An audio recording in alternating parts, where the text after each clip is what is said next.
The penthouse was silent, dangerously silent for a place that housed both a child and New York's most wanted man. Do-yoon's son stood in the shadowed hallway, his hand moving instinctively toward the Glock beneath his suit jacket. Silence in his world meant ambush or death. But what he heard next made him freeze. "Mommy." The word floated through the nursery door. Fragile, broken, impossible. His hand fell from the gun. Through the gap, he saw his son Jum, paralyzed and silent since birth, sitting in his chair. The boy's eyes were fixed on Bella Atkins, the black maid from Detroit who'd arrived 4 weeks ago. She knelt on the floor in her uniform, red cleaning gloves bright against the muted room. Both hands extended toward Jum like an offering. "That's right, baby," Bella whispered.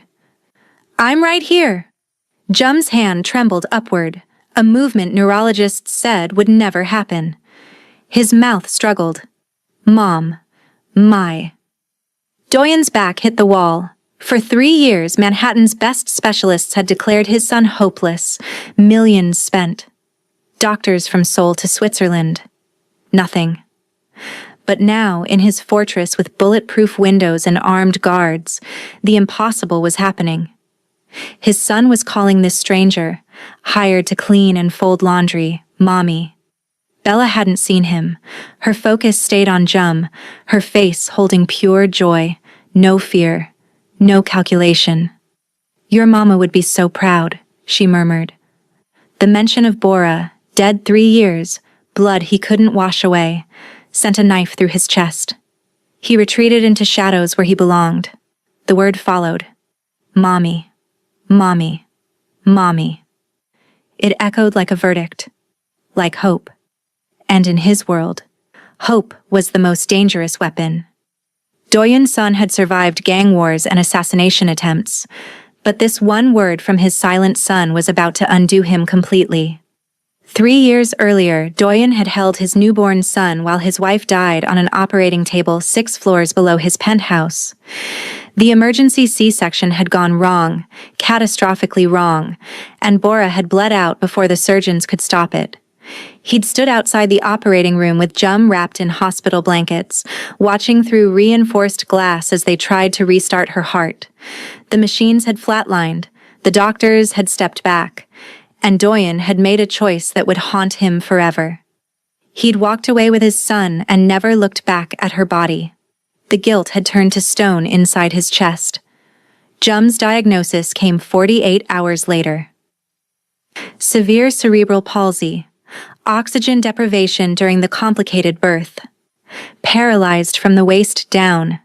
Nonverbal. The neurologist, a Korean man who'd studied at Johns Hopkins, had delivered the news in careful, clinical language that meant one thing. "Your son will never have a normal life." Do-yoon had responded the only way he knew how. He'd thrown money at the problem. Specialists flew in from Seoul, their credentials impeccable, their promises hollow. Physical therapists from Manhattan's most exclusive practices came and went, their optimism fading after months of zero progress. He'd had the penthouse renovated, medical equipment installed in every room, ramps built, specialized furniture imported from Germany. The nursery looked more like an intensive care unit than a child's room. None of it worked. Jum remained locked inside himself, his dark eyes staring at nothing, his small body unresponsive to every technique, every treatment, every desperate attempt to reach him. The penthouse became a fortress, bulletproof glass on every window, armed guards rotating shifts at every entrance, security cameras in every hallway except Jum's room. Do-yoon had drawn the line there, though he couldn't say why. Maybe because watching his son's stillness on a monitor felt like admitting defeat. His world outside these walls was violence and territory. K-Town operations that stretched from Flushing to Midtown, protection rackets that kept neighborhood businesses safe, for a price. Shipments that moved through ports his organization controlled. Do-yoon had built his empire on calculated risk and absolute loyalty, and it had made him one of the most feared men in New York's Korean underworld. But power meant nothing when his son couldn't recognize his face. He'd learned to compartmentalize. Business happened in his office or in the backs of restaurants where his word was law. Fatherhood happened in stolen moments when he'd sit beside Jum's chair and talk to him about nothing, knowing the boy couldn't understand. The two worlds never touched. Grief became strategy. Loss became control. He'd turned his pain into an empire because empires didn't bleed. Wonshik had been there through all of it. His lieutenant, his right hand, the man who'd stood beside him for 8 years through territorial wars and federal investigations. Wonshik was sharp, efficient, and utterly loyal, or so Doyun had believed. He was always in the shadows during meetings, always watching, always ready to execute orders without question. When Bora died, Wonshik had helped arrange the funeral, kept the business running, made sure Doyun didn't fall apart publicly. "You need staff," Wonshik had said 4 weeks ago, his tone neutral. "Someone to help with the boy. The nurses aren't enough." Doyun had nodded, distracted by reports of a rival gang moving into their territory. "Find someone, discreet. Someone who won't ask questions." Wonshik had handled it. He always handled things. Bella Atkins had arrived on a Tuesday morning with a single suitcase and references from Detroit that Doyun hadn't bothered to verify. She was younger than the other staff, mid-20s maybe, with her hair pulled back in a neat bun and an expression that suggested she'd seen worse than armed men in expensive suits. She'd nodded at the security protocols, signed the NDAs without reading them, and started work immediately. Doyun had barely noticed her.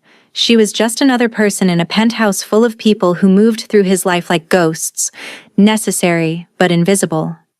He'd been wrong about that. Now, standing in the hallway with his son's impossible words still ringing in his ears, Doyun realized he'd missed something crucial. While he'd been building walls, Bella had been breaking through them. While he'd been drowning in grief, she'd been teaching his son to speak. The question that terrified him wasn't how she'd done it. It was why someone like her, someone with no connection to his world, no reason to care about a paralyzed boy in a fortress, had succeeded where everyone else had failed. Before we go any further, you need to hit that subscribe button right now. Because what Bella did next, what she uncovered in that penthouse, is going to change everything you think you know about healing and hope.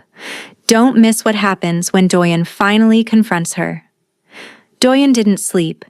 He'd spent the night in his office, replaying the moment on an endless loop. The word. The reaching. The way Jum's eyes had tracked Bella like she was the only real thing in his world. By dawn, the city stretched beneath his windows in shades of gray and gold, oblivious to the storm building inside him. His encrypted phone had buzzed with messages all night. Territory disputes, shipment schedules, problems that required his attention. He'd ignored everyone. At 7 a.m., he sent a message to Wonshik. "Bring the maid to my office." The response came immediately. "Now? Now." 20 minutes later, there was a knock. Wonshik entered first, his expression unreadable. Bella followed, still wearing her uniform, her red gloves tucked into her apron pocket. She looked tired but not afraid. That should have been his first clue. "Close the door," Doyun said. His voice came out harder than he'd intended. Wonshik obeyed, then positioned himself near the window, his usual spot during interrogations. Doyun gestured for Bella to sit in the chair across from his desk. She sat. Her posture was straight, hands folded in her lap. The office smelled of leather, whiskey, and the gun oil he used religiously. It was a room designed to intimidate, with dark wood and minimalist furniture that cost more than most people's cars. The Glock in his desk drawer was loaded. The one under his jacket was always within reach. Bella looked at him with steady brown eyes that held no fear, only curiosity. "What did you do to my son?" The question came out like an accusation. She didn't flinch. "I talked to him." "Talked?" "Yes, sir." Doyun leaned forward, his fingers interlaced on the desk. For 3 years, The best specialists in Manhattan have told me my son can't understand language. His brain doesn't process speech. He's locked inside himself. His voice dropped. And you're telling me you just talked to him? I talked to him like he could understand, Bella said calmly. Because he can. The simplicity of it was insulting. I've hired neurologists from Korea, therapists who studied at the best universities in the world. I've spent millions. Maybe the best isn't what he needed, Bella interrupted, her voice still gentle but firm. Maybe he just needed someone who wasn't afraid of the silence. The words hit him like a physical blow. Won-shik shifted slightly by the window, his expression unreadable. Doyun's jaw tightened. You're a maid. You clean floors. You have no medical training, no credentials, no right to— I have eyes, Bella said. And I have time, that's all it took. Time. He wanted to throw something. Instead, he gripped the edge of his desk. I've given him 3 years. You've given him money, she said quietly. That's not the same thing. The silence that followed was volcanic. Won-shik's hand moved slightly toward his jacket, a protective instinct Doyun recognized. But Doyun raised one finger. Stand down. You have no idea what I've sacrificed for that boy, Doyun said, his voice low and dangerous. You're right. I don't. Bella's gaze didn't waver. But Jum knows, and he's been waiting for someone to see him as more than a diagnosis. Doyun stood abruptly, the chair scraping against the floor. He turned to face the window, his back to both of them. The city sprawled below, his territory, his kingdom. From here, he controlled thousands of lives. He made decisions that could end careers, end bloodlines. But he couldn't control this woman's quiet defiance. What exactly have you been doing with him? He asked, without turning. Reading, singing, holding his hand when he gets scared. Her voice was steady. I talk to him about his mother. I tell him stories about Detroit. I ask him questions even though he can't answer yet. Yet, he will. He's already started. Doyun turned back to face her. The word he said yesterday. Mommy, Bella finished. Yes, sir. He's been practicing for days. It's hard for him. His muscles don't cooperate, but he's trying. Why that word? The question tore out of him. Why not? Why not something else? Bella's expression softened. Because I told him about my mama. How she worked 3 jobs to keep us fed. How she never gave up on me even when things got hard. She paused. I think he understood what that meant. Someone who shows up. Someone who stays. The implication was clear. Unlike you. Won-shik spoke for the first time, his tone careful. Sir, perhaps we should consult with Dr. Kim before— No. Doyun's voice was flat. He looked at Bella. You were hired to clean. That's your job description. Yes, sir. You are not authorized to treat my son. I'm not treating him. I'm talking to him. Don't do anything with him without my permission. Bella stood slowly. With respect, sir, I'll keep doing what I've been doing. Because it's working. And if you want me to stop, you'll have to fire me. The audacity of it stunned him. In his world, people didn't talk back. They obeyed or they disappeared. But this woman from Detroit, with no protection and no power, was standing in his office and drawing a line he couldn't cross without becoming the monster everyone thought he was. Won-shik's hand moved again, closer to his jacket. Doyun shook his head once. No. Get out, he said to Bella. She nodded, turned, and walked to the door. Her hand was on the handle when he spoke again. If anything happens to him, nothing will happen to him, Bella said without looking back. I promise you that. She left. The door closed with a soft click. Won-shik waited a beat, then said, Sir, she's insubordinate. We should nothing.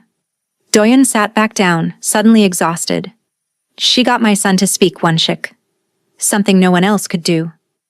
That doesn't mean we can trust her. I don't trust anyone. He looked up at his lieutenant. But I'm going to give her a chance, because if there's even a possibility she can reach him. Wonshik's expression remained neutral, but something flickered in his eyes. Calculation. Assessment. Understood, sir. After he left, Doyen sat alone in his office, staring at the door Bella had walked through. His world was built on control, on knowing every variable, every threat, every weakness. But this woman had become a variable he couldn't calculate. And that terrified him more than any rival gang ever could. 2 days later, Doyen set up a test. He needed to see it for himself, not through a cracked door, not from the shadows, but directly. If Bella had genuinely reached his son, he had to know how. And if this was some kind of manipulation, some angle he hadn't identified yet, he needed to know that too. He had Jum brought to the main living area, a massive space with floor-to-ceiling windows overlooking Manhattan. The furniture was modern and expensive, chosen by an interior designer Bora had hired before she died. Everything was white and gray and cold. The medical staff assembled. 2 nurses who'd been with Jum since birth, a physical therapist who came 3 times a week, and Dr. Kim, the neurologist who'd delivered the original diagnosis. Wonshik stood by the entrance, arms crossed, watching everything. Jum sat in his specialized chair, his small body supported by custom cushioning. His eyes were open but unfocused, staring at nothing in particular. He wore a blue shirt that made his skin look pale.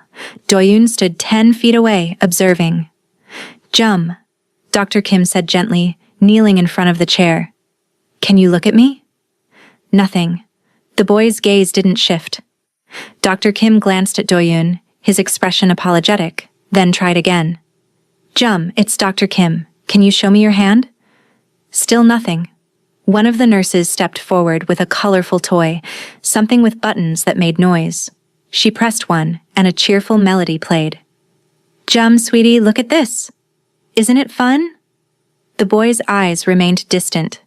The physical therapist tried next, using techniques Doyen had watched fail 100 times before.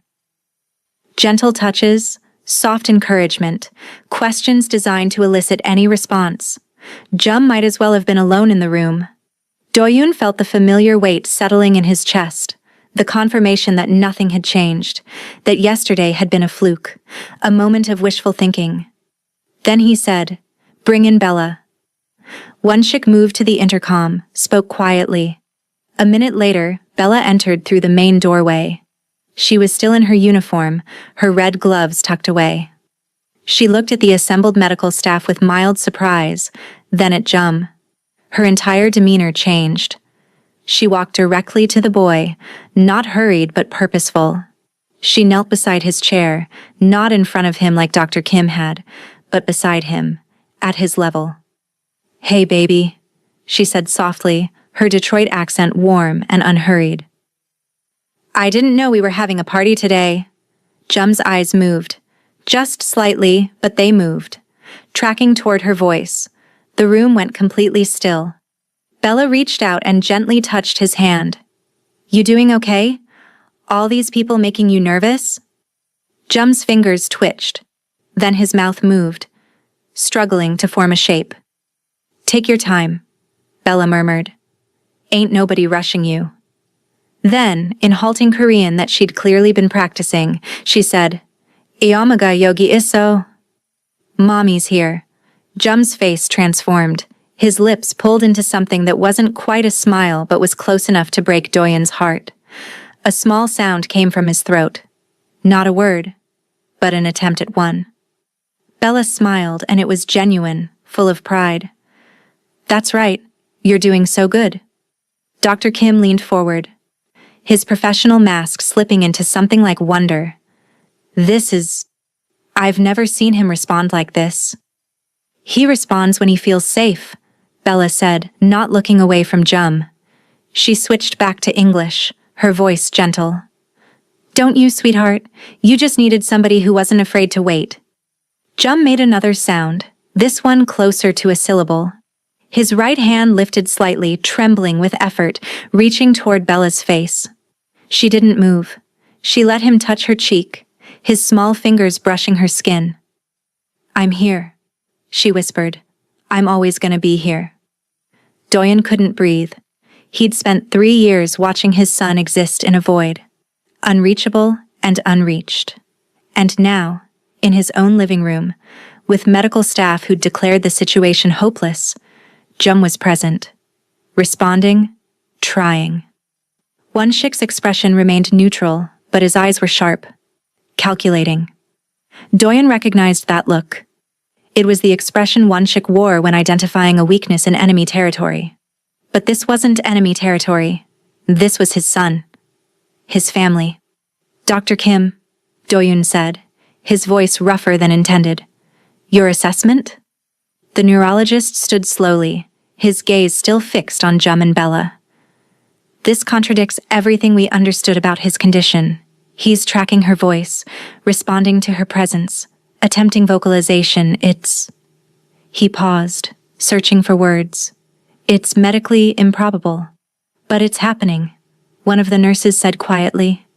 "Yes." Dr. Kim looked at Doyun. "It's happening." Doyun walked closer, each step measured. Bella glanced up at him, her expression calm but watchful. Jum's attention remained on her. But when Doyun knelt beside them, the boy's eyes shifted slightly, acknowledging his father's presence for the first time Doyun could remember. "He doesn't need another doctor," Doyun said quietly, more to himself than anyone else. "He needs someone who sees him as more than a diagnosis." Bella's eyes met his. "He needs someone who believes he's worth the time it takes." The implication stung because it was true. Doyen had spent 3 years throwing money at specialists while keeping emotional distance from his son. He'd told himself it was necessary, that getting too close would break him, that staying detached was the only way to survive the grief. But Bella had done the opposite. She'd gotten close. She'd invested time without expecting results. And somehow, impossibly, it had worked. "You can stay with him," Doyen said, unsupervised. "Whatever time you need." "Thank you, sir. But..." He paused, choosing his words carefully. "I want to be here sometimes. When you're working with him. I want to learn what you're doing." Bella's expression softened. He'd like that. Having his appa here. The Korean word for father hit him harder than he expected. Wonshik shifted by the door. A small movement, but Doyen caught it. His lieutenant was filing this away, adding it to whatever calculations were running behind those sharp eyes. Let him calculate, Doyen thought. For the first time in 3 years, his son had smiled. Everything else could wait. Late that evening, after the medical staff had left and Wonshik had departed for business in Queens, Doyen sat in his office trying to focus on reports from their flushing operations. The numbers blurred together. His mind kept returning to the living room, to Jum's attempt at speech, to the way Bella had known exactly how to reach him. Then he heard it. Singing. Soft and distant, floating down the hallway from Jum's room. The melody stopped him cold. It was Korean. A lullaby he hadn't heard in 3 years. Not since Bora had sung it, her hands resting on her pregnant belly, her voice sweet and slightly off-key. Doyun stood so quickly his chair scraped the floor. He moved down the hallway without thinking, drawn by the sound of his dead wife's song coming from a woman who shouldn't know it. Jum's door was half open. Soft light spilled into the hallway. He stopped at the threshold. Bella sat in the rocking chair beside Jum's crib-style bed, holding a small leather-bound journal. She was reading from it, singing in halting Korean, her pronunciation careful but imperfect. The words were right, but her accent marked her as someone learning a language that wasn't hers. Jajang jajang uri aga. Sleep, sleep, my baby. Jum lay in his bed, eyes half closed, but his lips were moving, trying to follow the melody. Doyun's hand gripped the doorframe. He knew that journal. He'd bought it for Bora when she was 6 months pregnant, had it custom made with her initials embossed on the cover. She'd filled it with notes about the baby, recipes she wanted to try, lullabies she was learning from her mother in Seoul. After she died, he'd told the staff to pack everything away. He couldn't bear to see her handwriting, her plans for a future that would never happen. He'd thought everything was gone, donated or stored in a facility he never intended to visit. But Bella was holding it, reading from it, singing Bora's song to their son. "Where did you get that?" His voice came out harsher than he meant. Bella looked up, startled, but not afraid. "I found it, behind the medical equipment when I was cleaning. It was wedged between the wall and the oxygen tank." Doyen stepped into the room. "That belonged to my wife." "I know." Bella closed the journal carefully, holding it out to him. "I'm sorry. I should have asked before using it. When I found it and saw the songs, I thought Jum should hear them." He took the journal with trembling hands. The leather was worn at the edges, the pages slightly yellowed. He opened it to a random page and saw Bora's slanted handwriting, her notes in a mix of Korean and English. "Baby kicks so much at night. He's going to be a soccer player. Doyen felt him yesterday and almost cried. He pretends to be tough, but I know he's soft inside. Our son will teach him that." The words blurred. Doyen blinked hard, forcing the tears back. He turned to another page and found the lullabies. Bora had written them out phonetically in English letters for someone who didn't read Hangul, with notes in the margins. "Sing this when he's scared. This one helps with sleep. This one is for when I'm not there. For when I'm not there." She'd known. Somehow, even before the emergency, before the complications, Bora had known she might not survive. And she'd left instructions for caring for their son in her absence. "She loved him so much," Bella said softly. "You can tell from every page. She wanted him to know her voice even if she wasn't here to sing it herself," Doyen finished. Bella nodded. "I've been using a translation app to learn them. My pronunciation is terrible, but Jum doesn't seem to mind." Doyen looked at his son. The boy's eyes were on him now, really seeing him, maybe for the first time. "You're singing her songs to him." His voice cracked. "You're giving him his mother's voice even though you never met her." "He deserves to know her," Bella said, "even if it comes through someone else." Doyen sat down heavily on the edge of the bed. His hand found Jum's small one, and for once, the boy didn't pull away. Instead, his fingers curled slightly around Doyen's thumb. The gesture broke something inside him. "She would have loved you for this," he whispered. Bella smiled gently. She loved him. That's what matters. They sat in silence for a moment, the only sound Jum's steady breathing. Then the boy made a small noise. Not quite a word, but an attempt. His mouth moved, struggling with the shape. "What is it, baby?" Bella leaned closer. Jum tried again. His lips formed around a syllable, and then it came out. Barely audible but unmistakable. "Oma." The Korean word for mother. Doyen's breath caught. Bella's eyes filled with tears, but she smiled through them. "That's right. Amma. Your mama loved you so much." Jum's gaze moved to Doyen, then back to Bella, as if making a connection. "This is my father. You're teaching me about my mother." "She used to sing to you before you were born," Doyen said, his voice thick. "Every night. She'd sit in this room and talk to you like you could already hear her." "He can hear now," Bella said. "He's listening to both of you." Doyen looked at this woman, this stranger who'd walked into his fortress with nothing but a suitcase, and somehow found a piece of his wife he thought was lost forever. She'd taken Bora's words and breathed life into them, giving their son the mother's love he'd been denied. "I spent 3 years trying to forget her," he admitted. "I packed everything away because remembering hurt too much. I thought if I erased her from the house I could function, keep going. But you can't erase love," Bella said. "It finds a way back. It always does." She was right. Bora's love was in this journal, in these lullabies, in the way Jum responded to her voice, even though she'd never held him outside the womb. Love didn't die with the body. It lingered in words and songs and the spaces between heartbeats. "Teach me," Doyen said suddenly. Bella looked at him, surprised. "The songs. Teach me how to sing them the way she wrote them. I need to be the one singing to him." Bella's smile was warm and knowing. "He'd love that. Let's start with this one." She opened the journal to a page marked with a faded ribbon. "It's called Iomai Mom," Mother's Heart. They spent the next hour learning it together. Bella reading Bora's phonetic notes, Doyen correcting pronunciation, both of them fumbling through the melody until it started to sound right.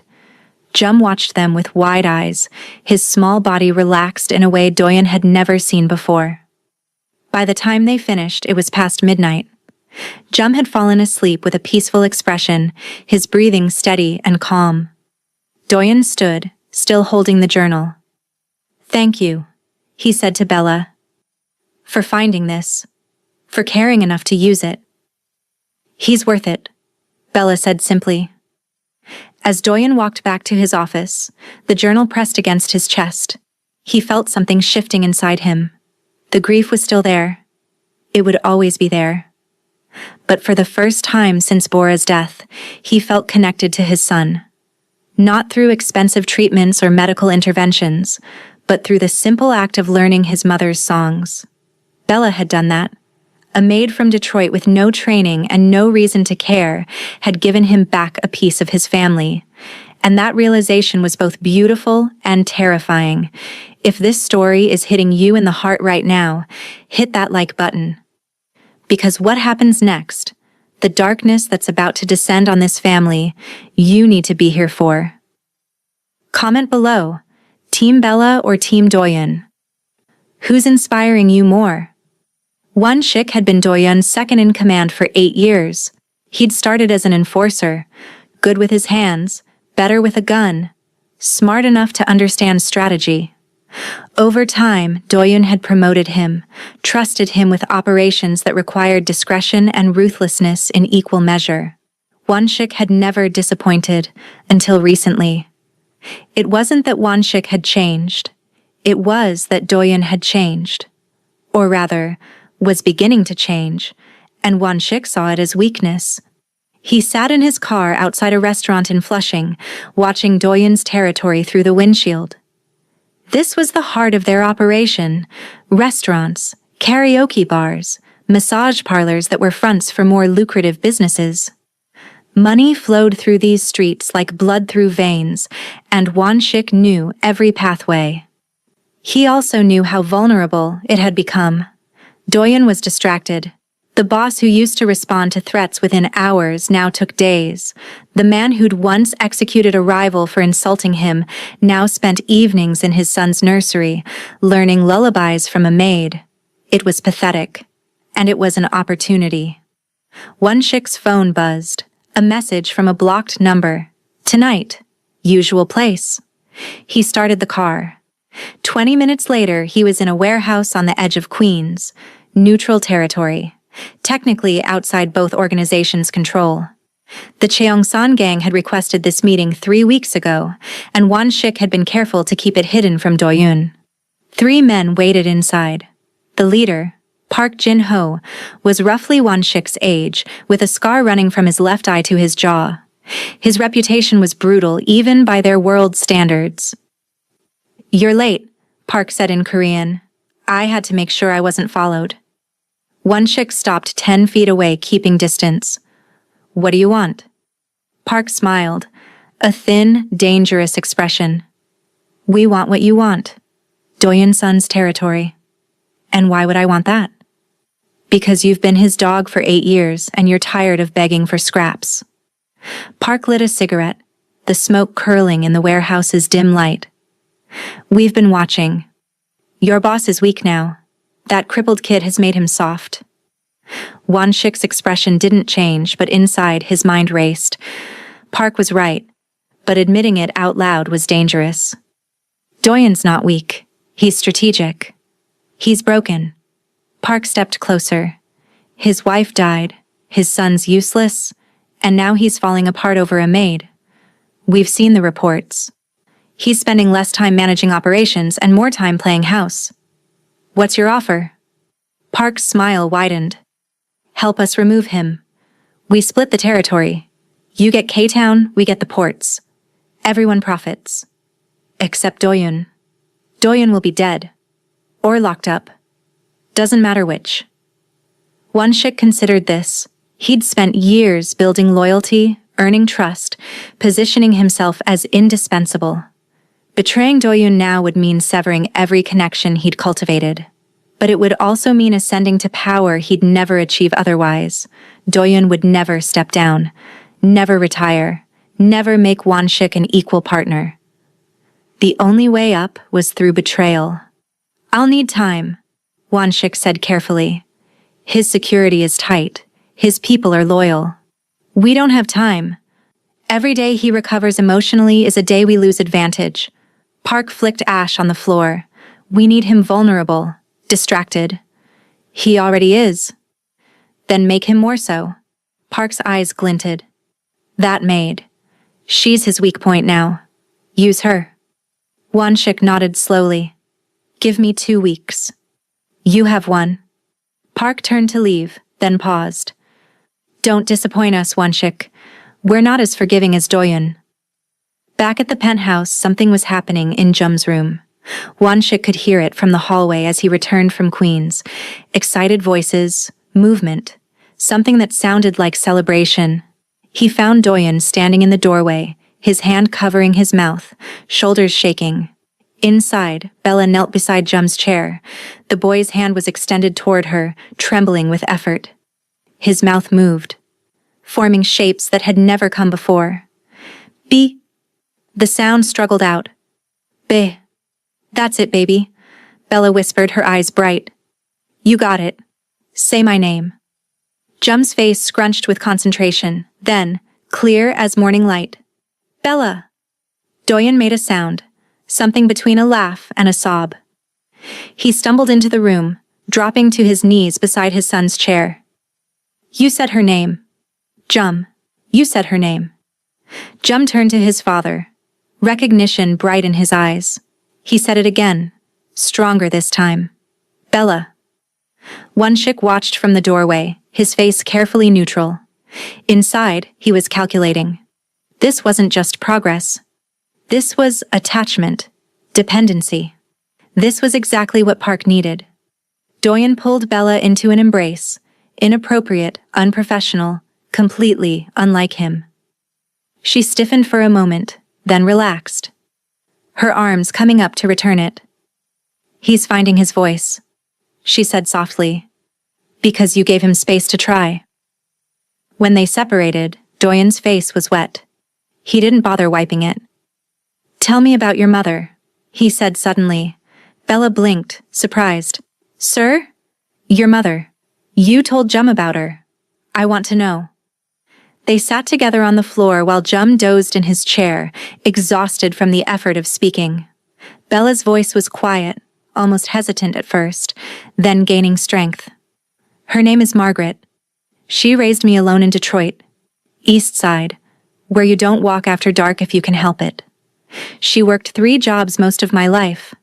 Maid service during the day, hotel cleaning at night, weekend shifts at a laundromat. Bella's hands twisted in her lap. I used to beg her to rest. She'd say, Baby, love is showing up. Every single day, even when you're tired, especially when you're tired.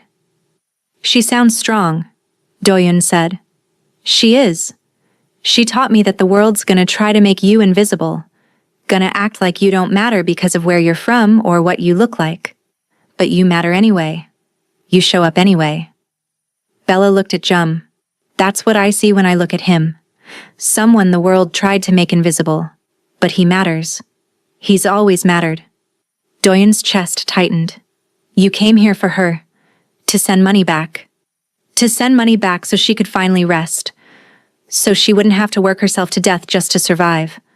Bella met his eyes. That's why I took this job. The pay was... It was more than I'd make in Detroit in 2 years. You're underpaid, Doyon said flatly. I'll triple it. Sir? You gave my son his voice back. You brought my wife's songs into his life. He stopped, something dangerous and vulnerable crossing his face. You made me remember what it feels like to hope.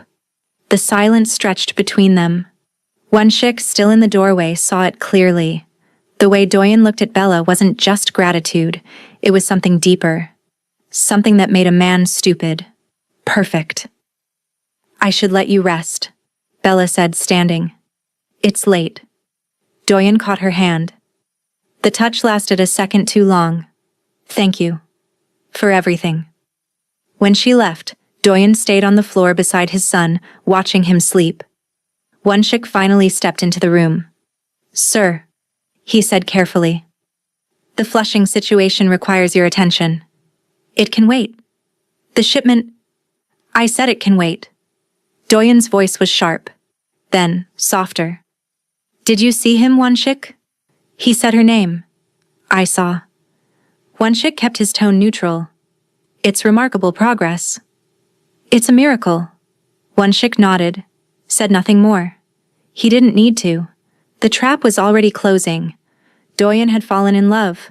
With his son's healing, with the woman making it happen, with the fantasy that his broken family could somehow be whole again. Men in love made mistakes. They prioritized feelings over strategy. They left themselves exposed. Wonshik left the room and pulled out his burner phone. One message to Park. 1 week. Start preparations. In Jum's room, Doyon sat in the darkness, unaware that his most trusted lieutenant had just signed his death warrant. The envelope appeared 3 days later, slipped under Bella's door sometime after midnight. She found it when she woke at dawn, a plain manila rectangle on the hardwood floor. No markings, no return address. Just her name written in block letters across the front. Her hands shook as she opened it. The photograph inside stole her breath. Her mother, Margaret, standing outside their Detroit apartment building. The image was recent. Her mother wore the blue jacket Bella had sent her last month. She was carrying grocery bags, mid-step, completely unaware she was being watched. Someone had drawn a red crosshair over her face. The note was typed, impersonal. Leave New York, or she dies. You have 48 hours. Bella's knees gave out. She sat hard on the floor, the photograph trembling in her hands. The world narrowed to that red crosshair, that threat, the impossible choice being forced on her. She thought about running. Getting on the first flight to Detroit, grabbing her mother, disappearing into another city where no one knew them. But she'd seen enough of Doyon's world to know that running wouldn't work. If someone wanted her gone badly enough to threaten her mother, they'd find them anywhere. For 20 minutes, she sat frozen. Then Jum's morning sounds came through the wall, the small noises he made when he was waking up, calling for her in his limited way. She couldn't let him see her like this. Couldn't let fear win. Bella hid the photograph in her pocket and went to Jum's room. She got him dressed, fed him breakfast, sang the lullabies he loved. But her hands shook on the spoon. Her voice cracked on the high notes. Jum noticed. His small hand reached for her face, concerned. Bella? She forced a smile. I'm okay, baby. Just tired. But she wasn't okay. And by mid-morning, she knew she had to tell Doyon. She found him in his office, staring at reports he wasn't reading. When she knocked, he looked up with an expression that shifted immediately to concern. What's wrong? Bella closed the door behind her. Her hand shook as she pulled out the envelope. Someone left this under my door. Doyon took it, his face hardening as he processed what he was seeing. The photograph. The crosshair. The threat. When he spoke, his voice was cold enough to freeze blood. Who knows you're here? I don't know. I didn't tell anyone except my mother. I didn't... Her voice broke. Mr. Sun, if something happens to her... Nothing will happen to her. Doyon was already on his phone, speaking rapid Korean. Orders, locations, arrangements she couldn't follow. When he finished, he looked at her directly. I'm sending protection to Detroit. 4 men, armed, trained. They'll be at your mother's apartment within 2 hours. I need to leave, Bella said. If I'm gone, they'll... No. The word was absolute. You're not leaving. This is my mother. And this is my problem to solve. Doyen stood, moving around the desk toward her. Someone in my organization leaked information. Someone on my payroll put a target on your mother's back. That means this is an inside threat, and I will handle it. Bella's hands clenched into fists.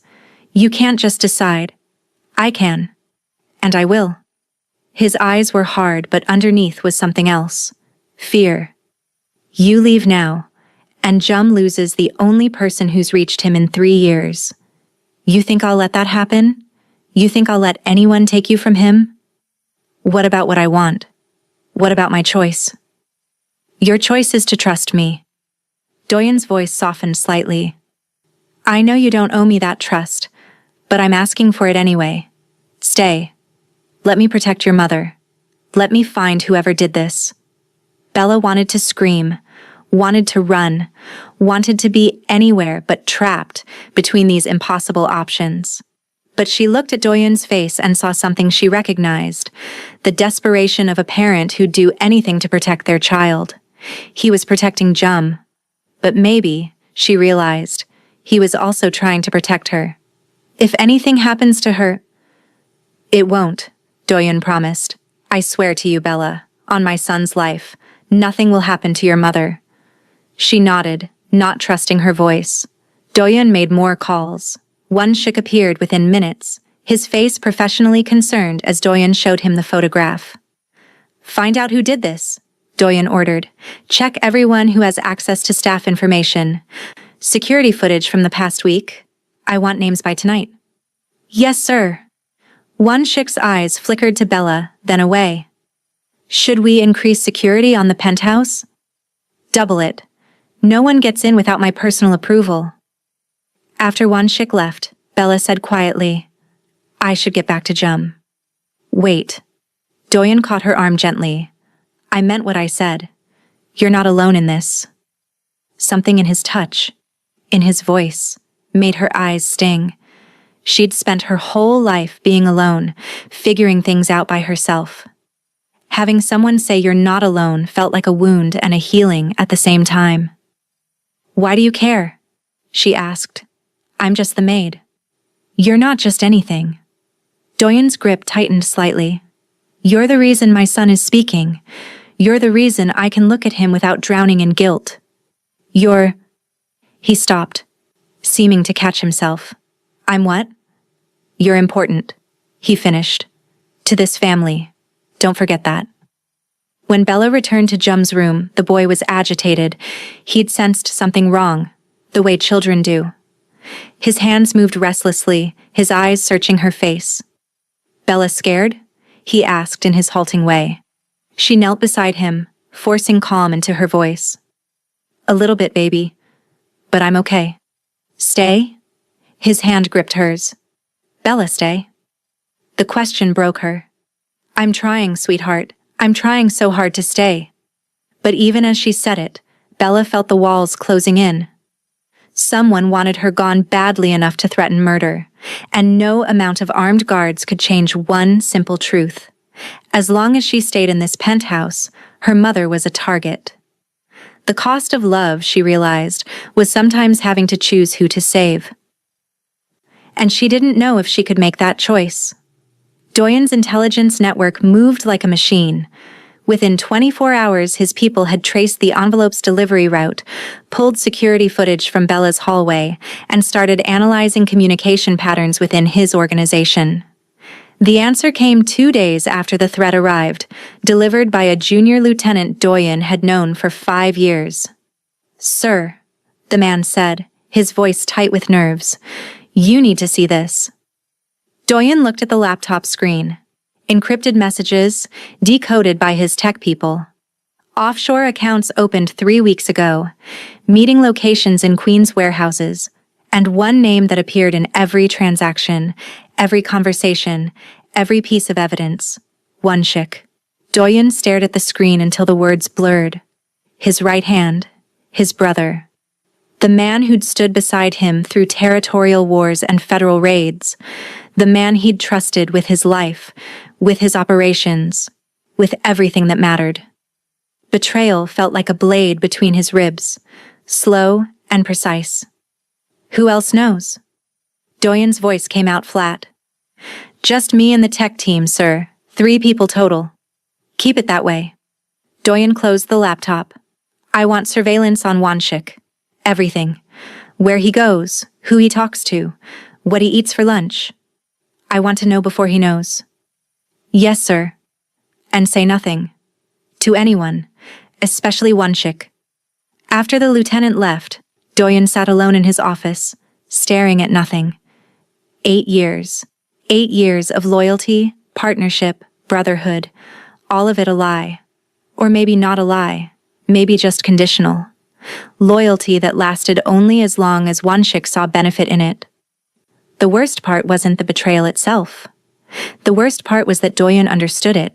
In this world, ambition was currency. Weakness was death. And Doyun had shown weakness by caring about his son, by letting Bella into their lives, by choosing family over empire even for a moment. Wonshik had seen that weakness and decided to exploit it. Doyun's phone buzzed. A video file from a blocked number. His blood turned cold. The footage showed a warehouse, concrete floors, metal beams, shadows in every corner. In the center, tied to a chair, was an older black woman with silver-threaded hair. She'd been beaten. Her lip was split, one eye swollen shut. But her chin was up, defiant even in restraint. Margaret, Bella's mother. A voice spoke in Korean, the audio distorted. The maid leaves tonight or the mother dies at dawn. No more warnings.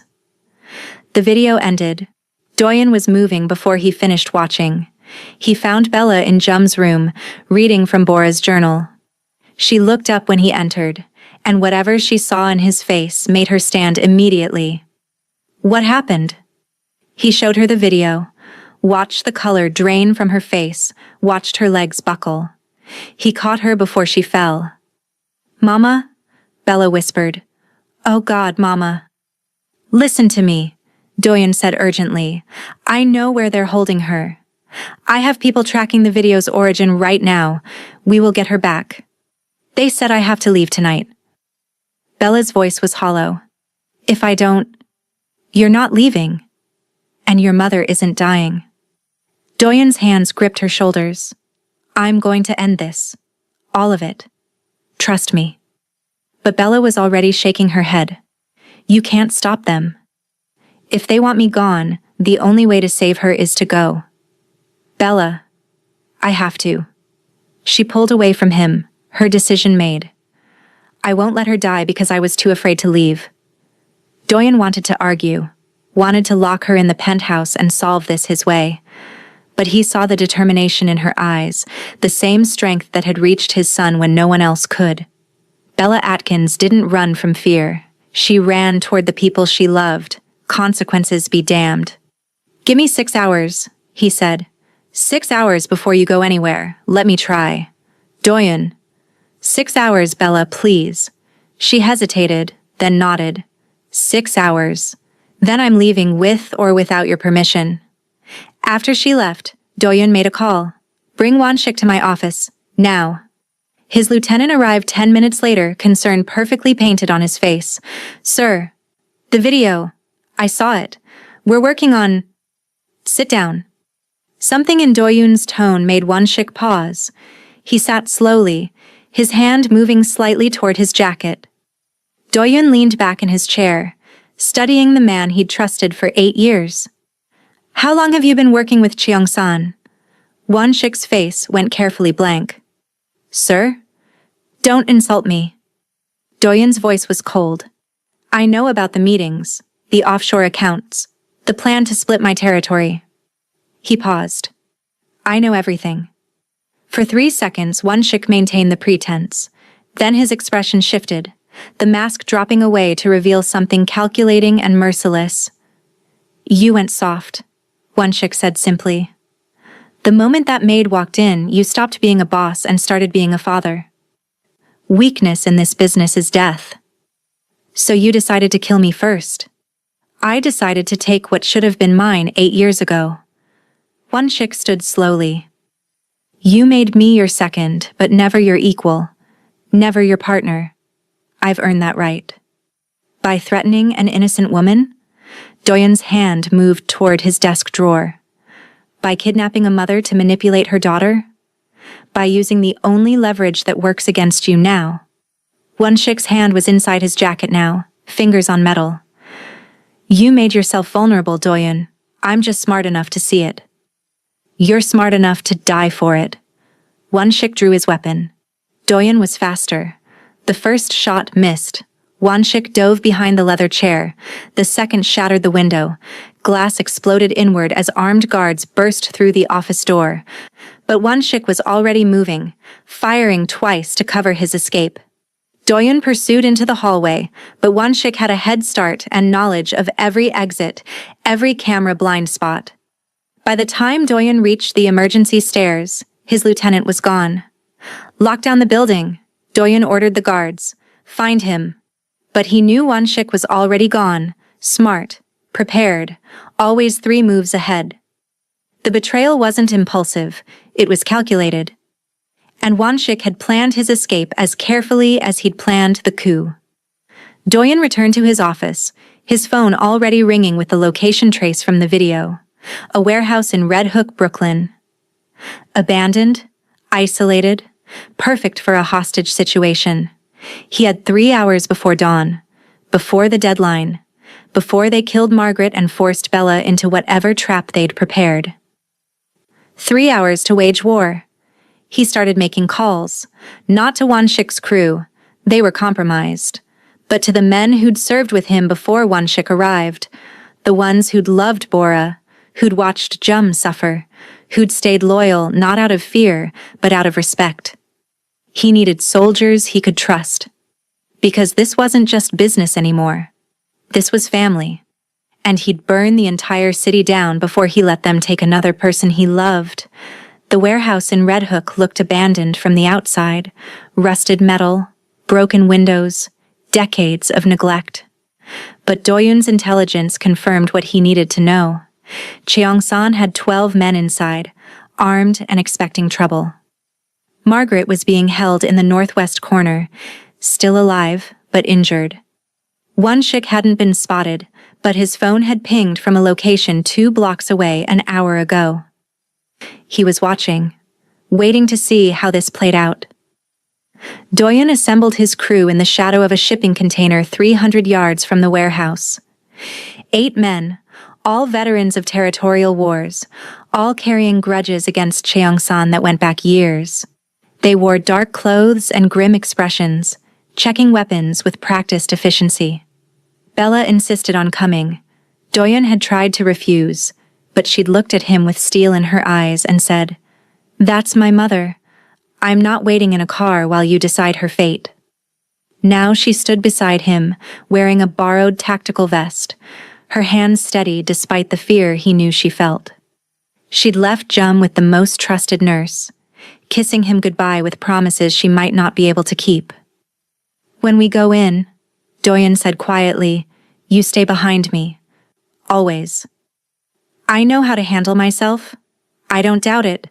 But if something happens to you, my son will never forgive me." He paused. "And neither will I."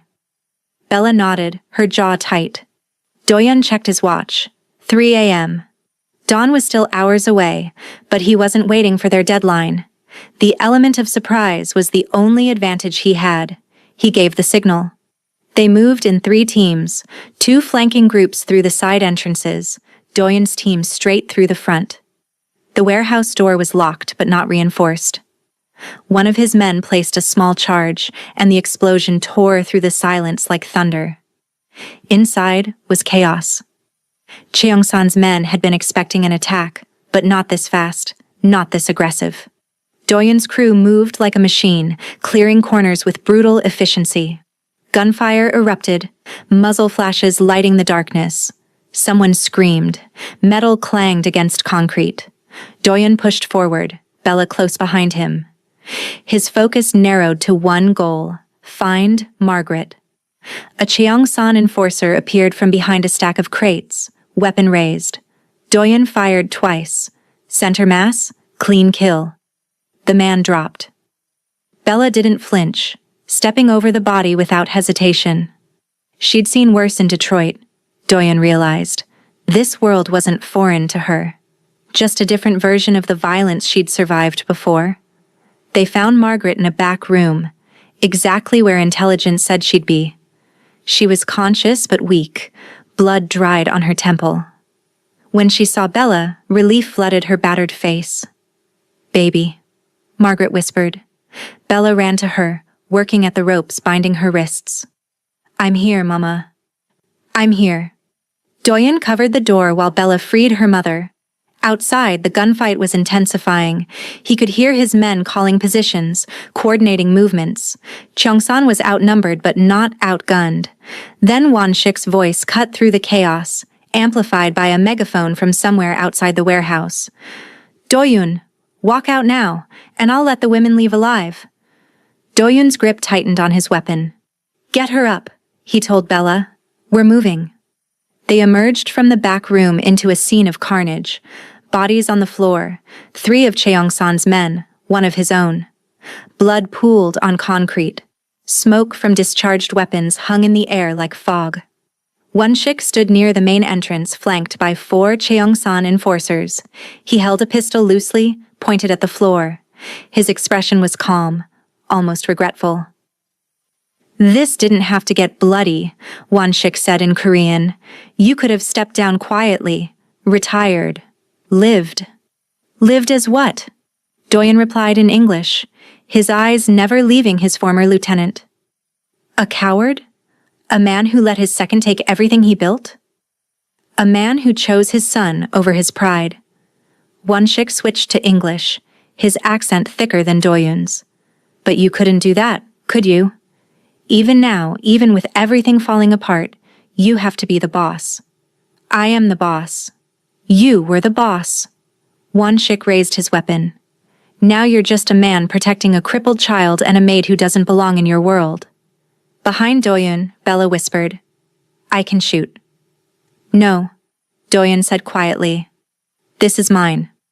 He stepped forward, weapon raised. Wanshik's men shifted, ready to fire.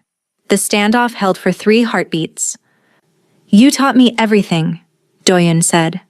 "How to read territory, how to manage operations, how to survive in this world." He paused. "But you never learned the most important lesson." "What lesson?" Wanshik's finger tightened on the trigger. "That power without purpose is just violence, and violence without purpose is just death waiting to happen." Philosophical until the end. Wanshik smiled coldly. "Goodbye, Doyon." The shot came from the left, one of Doyon's flanking teams who'd circled through the shadows. It caught Wanshik in the shoulder, spinning him sideways. His men opened fire immediately, and the warehouse exploded into violence again. Doyon grabbed Bella and Margaret, pulling them behind a concrete pillar as bullets tore through the air. His men returned fire from cover positions, the tactical advantage shifting back to Doyon's side. Wanshik was moving, wounded but functional, retreating toward a side exit. Doyon pursued, leaving Bella with his most trusted soldier. "Protect them," he ordered, no matter what. He caught Wanshik in a narrow corridor between storage rooms. His former lieutenant leaned against the wall, blood spreading across his shirt, weapon still in hand. "You should have let me go," Wanshik said, breathing hard. "You targeted my family." Doyon's voice was flat. "There's no walking away from that." "Your family." Wanshik laughed, the sound wet and pained.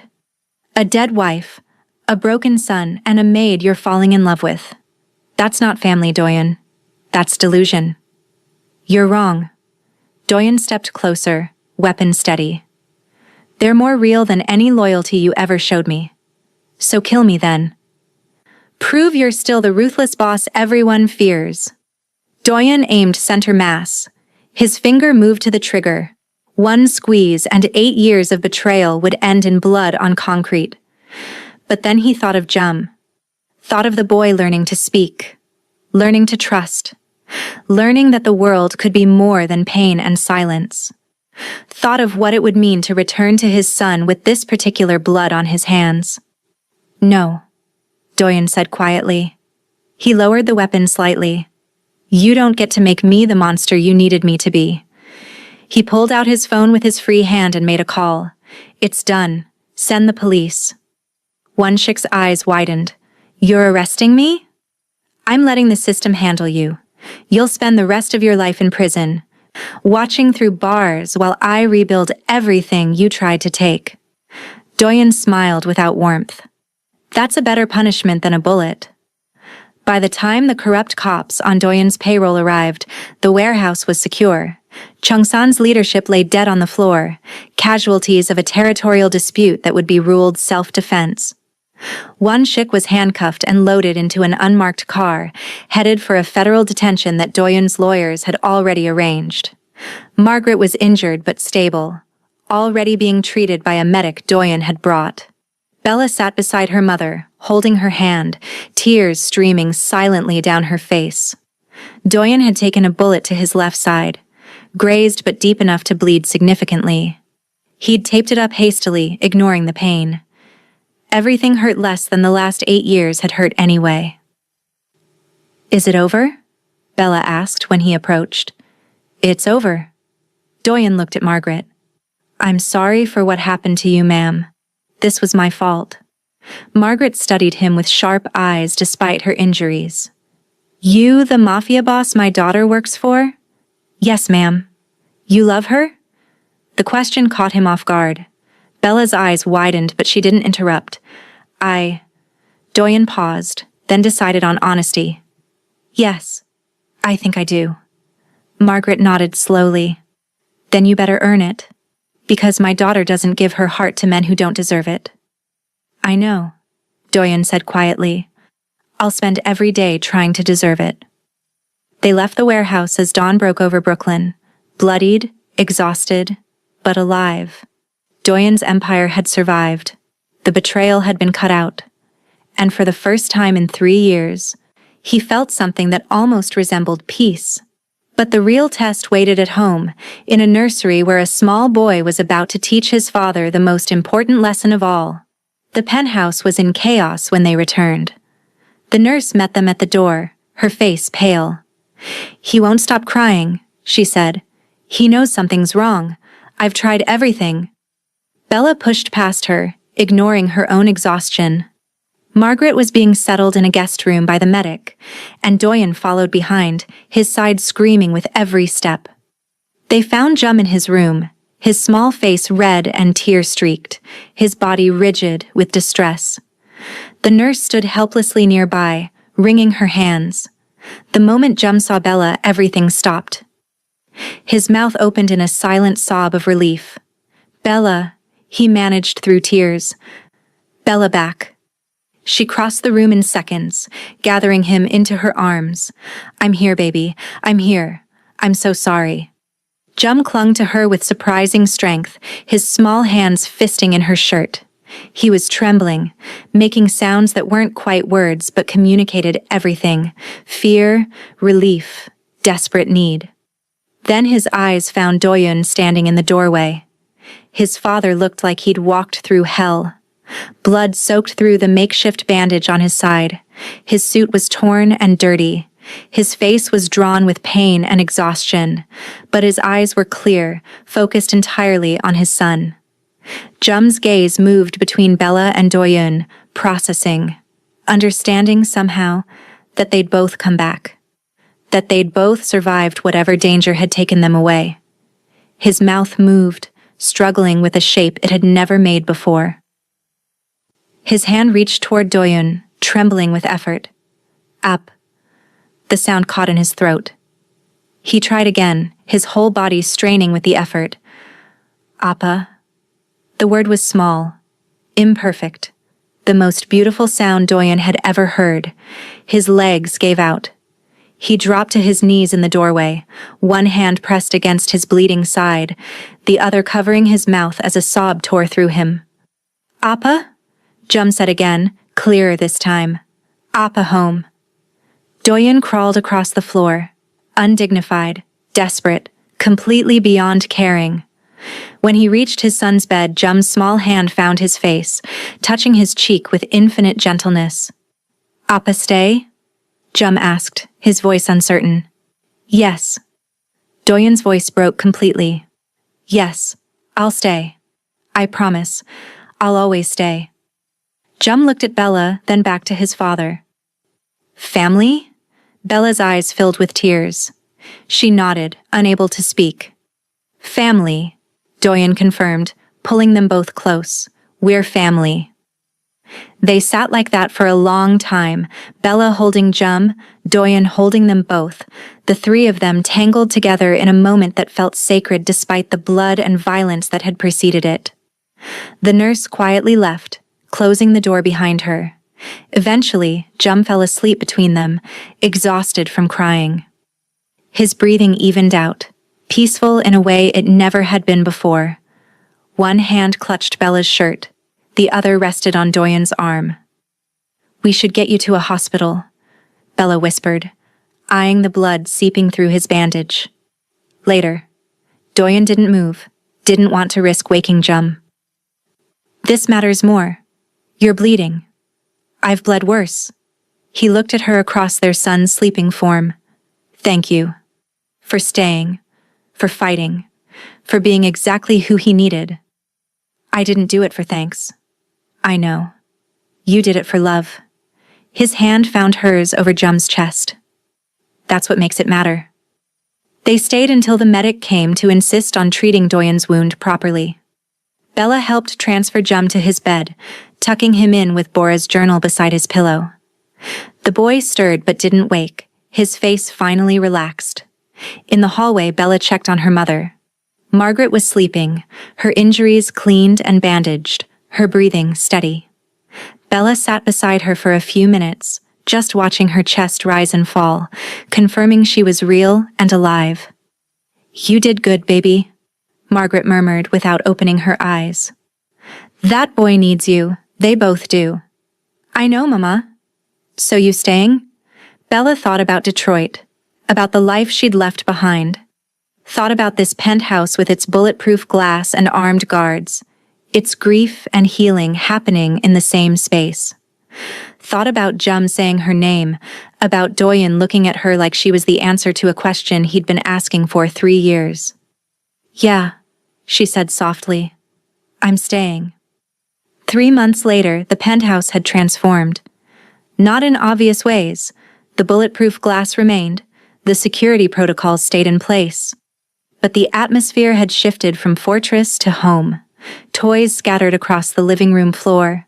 Jum's artwork, messy finger paintings done with Bella's help, hung on the refrigerator.